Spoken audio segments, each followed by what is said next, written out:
mengapa kematian beliau menggemparkan Kairo dengan pemakamannya yang dihadiri lebih dari 500.000 orang. Mari kita simak kisah dari Asosiasi Universitas Islam Mesir ini. Al-Kisah dari kampung kecil bernama Tafahna al-Ashraf, distrik Middle Ghamir, provinsi Dakohliyah, Mesir, ada 9 orang sarjana miskin lulusan Fakultas Pertanian. Lalu mereka pun sepakat membuat sebuah peternakan unggas, sembari mencari mitra ke-10. Namun mereka terbentur modal, maka dengan sekuat tenaga mereka kumpulkan dari hasil menjual tanah, perhiasan istri, hingga meminjam. Meski tidak banyak terkumpul, namun mencukupi untuk memulai usahanya. Pertanyaan tersisa, siapa mitra yang ke-10? Insinyur Solah, satu dari mereka, pun berkata, "Aku sudah menemukan mitra yang ke-10. Siapa?" kata teman-temannya. "Allah," lanjutnya. "Allah akan menjadi mitra usaha kita yang ke-10. Allah akan mendapat 10% dari keuntungan kita. Dengan perjanjian, Allah yang akan memberikan perlindungan dan pemeliharaan, keamanan dari segala wabah penyakit." Akhirnya mereka pun sepakat. Kontrak kerjasama pun ditulis secara rinci dan dicatatkan ke notaris, lengkap dengan peran mitra ke-10 tersebut. Tak disangka, setelah 1 musim bisnis mereka langsung meroket, jauh dari yang dibayangkan sebelumnya.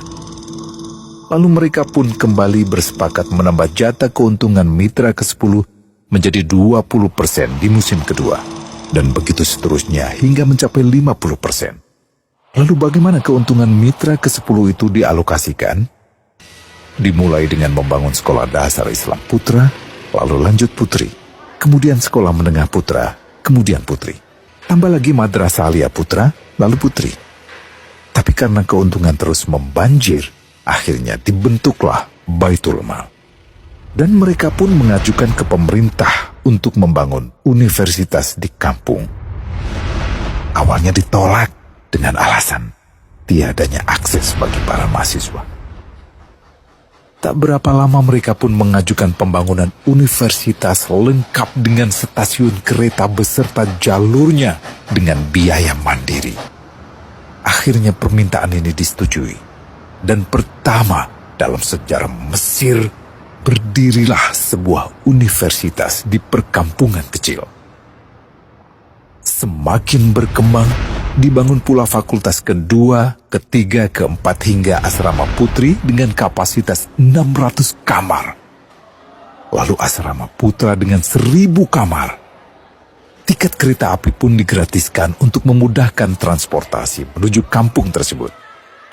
Tak cukup hanya itu, dibangun Baitul Mal berikutnya hingga hilang kemiskinan di daerah tersebut. Dan program ini diduplikasi ke kampung-kampung lain hingga bisa dikatakan tak ada kampung yang disinggahi Insinyur Solah kecuali akan dibangun Baitul Mal untuk warga. Bantuan pun diberikan untuk fakir miskin dan para janda. Pemuda pengangguran pun dilatih untuk mengelola perkebunan sayur hingga mandiri, bahkan sampai bisa mengekspor ke negara tetangga. Pada saat panen raya, seluruh penduduk dikirimi paket sayur. Di hari pertama Ramadan diadakan buka puasa bersama untuk seluruh penduduk desa. Mereka memasak dan hadir ke lapangan yang dipenuhi beraneka makanan. Disiapkan juga perabotan untuk gadis-gadis yatim yang ingin menikah. Dan ini semua merupakan sedikit dari banyaknya kebaikan yang dilakukan oleh Insinyur Solah.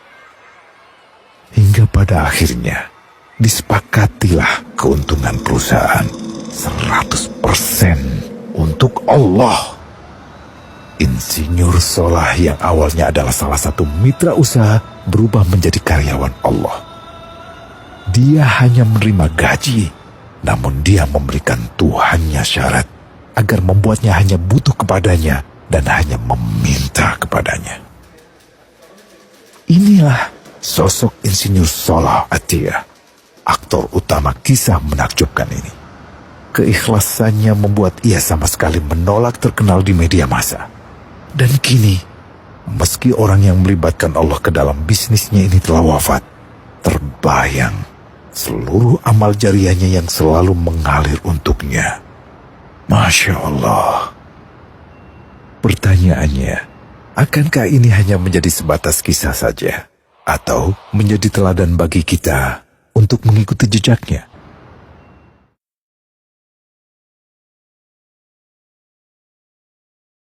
Global Wakaf